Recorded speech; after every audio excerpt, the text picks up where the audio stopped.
Middle class को क्या मिलने वाला है, सैलरी वालों को टैक्स में क्या राहत मिल सकती है, टैक्स स्लैब या स्टैंडर्ड डिडक्शन में बदलाव संभव है। कहा जा रहा है टैक्स में बड़ी राहत की उम्मीद हालांकि नहीं है, लेकिन स्टैंडर्ड डिडक्शन में कुछ बदलाव किया जा सकता है और उससे राहत मिल सकती है। सैलरीड क्लास को उससे राहत मिल सकती है, मिडिल क्लास को ये एक अहम बिंदु हो सकता है। हमारे साथ सागर सिन्हा भी मौजूद हैं, उनसे बात करें उससे पहले हम ये दिखा देते हैं कि क्या हो सकता है और इससे क्या बदलाव होगा, किस तरह से राहत मिलेगी मिडिल क्लास को।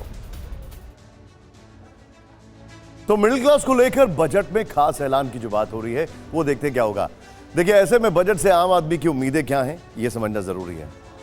आयुष्मान भारत का जो दायरा है वो बड़े, हर टैक्स पेयर को मिले कवर, 70 से कम उम्र वालों को मिले आयुष्मान कार्ड। मैं तो इसमें एक और रिक्वेस्ट करूंगा, हर जगह इसको एक्सेप्ट करना शुरू किया जाए। कई अस्पतालों में अभी भी नहीं होता है। खैर, क्योंकि मैं ईमानदारी से टैक्स देता हूं, हम सभी देते हैं। प्राइवेट हेल्थ इंश्योरेंस नाकाफी है, गंभीर रोग होने पर बचत खत्म हो जाती है। अस्पतालों का बिल आम आदमी की पहुंच से बहुत बाहर है। सुमेरा जी हाँ, और सागर सिन्हा से मैं सवाल ले रही थी। सागर सिन्हा, ये बड़ा सवाल है। देखिए, ये कहा जा रहा है कि टैक्स स्लैब में कोई बदलाव ना हो, लेकिन स्टैंडर्ड डिडक्शन में कुछ बदलाव हो सकता है, क्योंकि आम लोग, सैलरीड क्लास और सरकार के लिए भी ये बार बार कहा जा रहा है कि यहाँ से लोगों के लिए जो बाजार में खरीदारी है वो बढ़े, कंजम्पशन बढ़े, उसके लिए भी ये जरूरी है। तो क्या वहाँ कुछ हो सकता है? देखिए, सरकार के पास जब कमाई बढ़ती है ना, तो सरकार के पास एक्स्ट्रा बफर होता है आम आदमी के पास ज़्यादा रिबेट, ज़्यादा छूट देने के लिए। लेकिन पिछले एक साल का अगर डेटा देखा जाए तो सरकार का टैक्स कलेक्शन का जो स्पीड है वो लगभग हाफ हो गया है। आप 23-24 का अगर डेटा देखें तो लगभग टैक्स कलेक्शन 17% के आसपास था, टैक्स कलेक्शन की ग्रोथ, लेकिन टैक्स कलेक्शन की ग्रोथ जो लास्ट ईयर हुई है वो 8%, मतलब लगभग आधी हो गई है। जीएसटी कलेक्शन की जो ग्रोथ थी वो तकरीबन 7% से 6% के आसपास आ गई है। तो यानी कि सरकार की कमाई का जरिया लगभग आधा हो गया है। तो अच्छा, उसका बड़ा कारण है ट्रम्प का टैरिफ, उसकी वजह से पूरी इकोनॉमी हिली है, उसकी वजह से हमारे एफआईआईज का भरोसा टूटा है, उसकी वजह से हमारे प्राइवेट प्लेयर्स जो इंडिया के हैं उनका भरोसा टूटा है। तो जब इतनी सारी चीज़ें चल रही हो, सरकार के पास कमाई का जरिया लिमिटेड है और कमाई कम हो गई हो, तो मुझे उम्मीद कम है कि मिडिल क्लास के लिए कुछ ज़्यादा इस बार किया जाएगा। आपको लगता है कि उम्मीद कम है कि बहुत ज़्यादा कुछ ना हो, क्योंकि गुंजाइश कम है सरकार के पास, वो जो रूम है, वो स्पेस जो है वो कम हुआ है।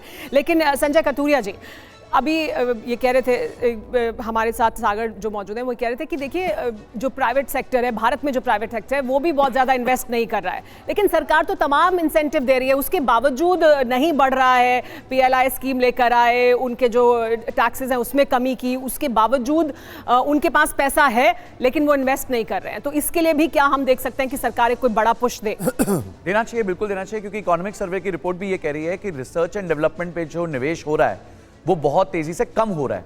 तो अगर सरकार को चाहिए कि भारतीय कंपनी आर&डी में पैसा डालें, क्योंकि आर&डी होगा तो अच्छा प्रोडक्ट आएगा, अच्छा प्रोडक्ट आएगा तो हमारा जो नाम है वो दुनिया में आगे बढ़ेगा।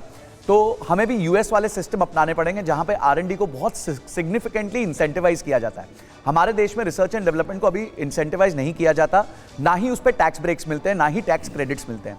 अगर हमारे यहाँ का सिस्टम भी यूएस जैसा हो जाए तो भारतीय कंपनियां भी वो कोशिश करेंगी कि भाई हम भी रिसर्च एंड डेवलपमेंट करें, क्योंकि उन्हें पता होगा जो वो खर्चा करेंगे उनको टैक्स में बहुत जबरदस्त माफी मिल जाएगी, जिससे वो बचत कर पाएंगे। वेनेजुएला से तेल खरीदेगा भारत। ओहो, ये देखिए, ट्रंप ने कहा है ईरान से तेल नहीं खरीदेगा भारत। ट्रंप ने यह कहा है, और इसके पीछे की वजह क्या हो सकती है? दुनिया में अगर वेनेजुएला जितने गंदे तेल की रिफाइनिंग की बात की जाए तो वो सिर्फ भारत में, यूरोप में, चाइना में ही फैसिलिटी अवेलेबल है।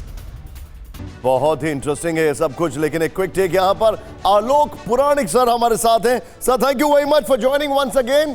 अब सर ये बताइए, तेल का खेल अपनी तरफ चल रहा है, टैरिफ का खेल अपनी तरफ चल रहा है, यूरोपियन यूनियन के साथ जो हुआ वो आने वाला वक्त बताएगा। अभी एज ऑफ नाउ भारत का सबसे बड़ा चैलेंज क्या होगा?